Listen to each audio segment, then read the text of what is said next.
Rangoli English medium સ્કૂલમાં વાર્ષિકોત્સવની ઉજવણી.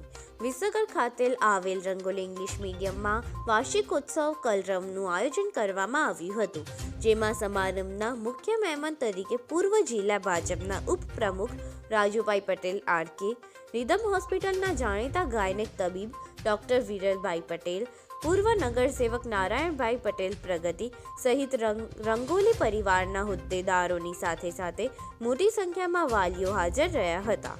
આ વાર્ષિકોત્સવમાં 8 કાર્યક્રમોમાં શાળામાં અભ્યાસ કરતા 70 નાના ભૂલકાઓએ પોતાની આગવી કલામાં સાંસ્કૃતિક કાર્યક્રમો રજૂ કરી શ્રોતાઓના દિલ જીતી લીધા હતા. એમાંય ખાસ ભગવાન રામ ઉપર બનાવેલ થીમ આકર્ષણનું કેન્દ્ર બન્યું હતું.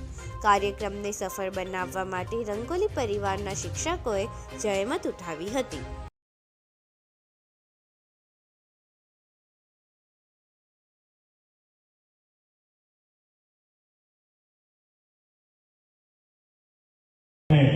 જેટલા અભિનંદન આપીએ એટલા ઓછા છે. આપણે જોયું કે આજે આપણું રામાયણ અયોધ્યા ઊભું કર્યું. આવડા નાના 2-3 ભૂલકા આપણે બધા જ અનુભવ હશે, અહીંયા વડીલ હશે, દાદા, તો આપણા બાળકો આપણે કહીએ તો ના કરે.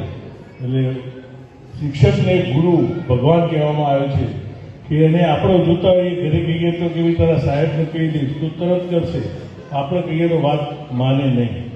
ખરેખર અભિનંદન પાત્ર છે કે અહીંયા આટલા 3-4-5 વર્ષના બાળકોને ટ્રેન કરવા, અને તમે જોયું એમનું પરફોર્મન્સ કેટલું સુંદર. એ આ ખરેખર શિક્ષકોને જ આભાર છે. એ લોકો કેટલી મહેનત કરતા છે.